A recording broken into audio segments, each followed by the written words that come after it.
now I'll be demonstrating the athletic taping for a thumb. So it's very similar to a wrist tape job with a couple differences. So for the athlete, they want to be in a position where they have their arm up in a stable position as well. This is the position they'll be in for the anchors of the tape job, and then we'll continue in a little bit of a different stance when we are taping the thumb itself. So to start off, again, you'll want your tough skin or tape adhesive. When you're spraying the tough skin, just make sure to limit the amount that would kind of go up into the air or towards the athlete. A minimal amount is needed. If you're using Pro Wrap, here you want to start a little bit closer towards the wrist and poke a little hole and allow the thumb to go through.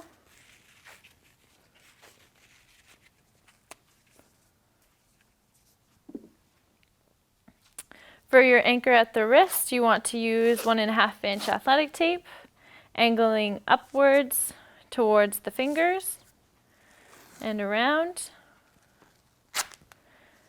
Being there. And you can also angle just over the base of the thumb up towards the pinky. You're going to need another anchor by the knuckles. So for the athlete, you'll want to start near the pinky side, come through the web space of the thumb here, folding the tape over by half to ensure there isn't extra bulk in the area there. And then as you come through and over, bringing the tape to the base of the thumb and back over to the palm side towards the pinky.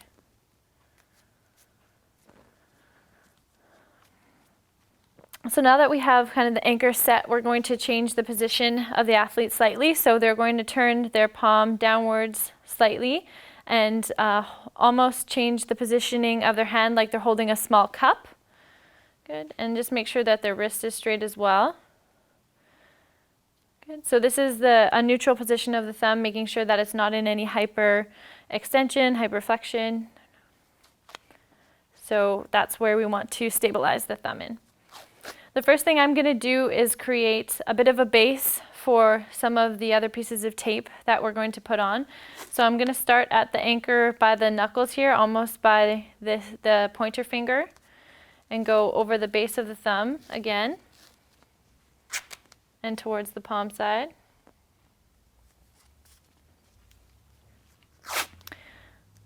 And I'm just going to do one more of those to make it nice and strong.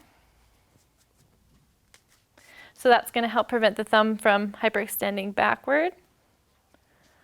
The next thing I'm going to do is grab my athletic tape here. So 1.5 inch, but I've ripped it in half. So what I'm going to do here, I'm going to start down by the forearm near my anchor and going around the web space here of the thumb. You're almost creating a pigtail-like movement or a ribbon across the thumb joint. Watch how much tension you put through there, just because it might cut off the circulation of the thumb. And place that down. And then you're going to want to do the same thing on the opposite side. Coming across the thumb joints, almost creating an X with your last piece of tape. And down back where it came from. Again, watch the tension you put through there, as you don't want to cut off the circulation to their thumb. Okay, so I'm going to do that 2 more times on each side, almost overlapping a little bit as I go from my last piece of tape.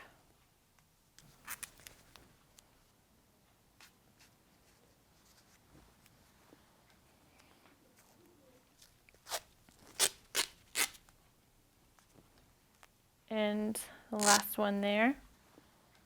Overlapping again and just being careful not to place it too tight. So once those are in there, I'm going to close it up a little bit with this smaller tape as well. So coming across, starting from the index finger and coming over top of the base of the thumb back towards the palm side. And this is called the hood strips of the thumb tape job, so it limits hyperextension of the thumb. So now that I have these in here, I'm going to close up the tape job, starting down below where I began, with that angled strip towards kind of the center, the middle finger, and coming up. So this is going to help seal down the ends of the hood strips that I just put on. And then my last piece of tape is going to come back through from the pinky side, right below the knuckles, through the thumb space again, folding the tape over by half, and coming around by the base of the pinky. And I'm going to rip on the top of their hand so that there isn't any chance of any of the equipment they're using during their sport peeling off that last piece of tape. Once you've finished your thumb tape job, make sure that it's functional enough to limit the range of motion that you intended it to limit. Also make sure that it's functional for the sport that the athlete's going back into play. For more information, videos, or tips, visit SportMedBC.com.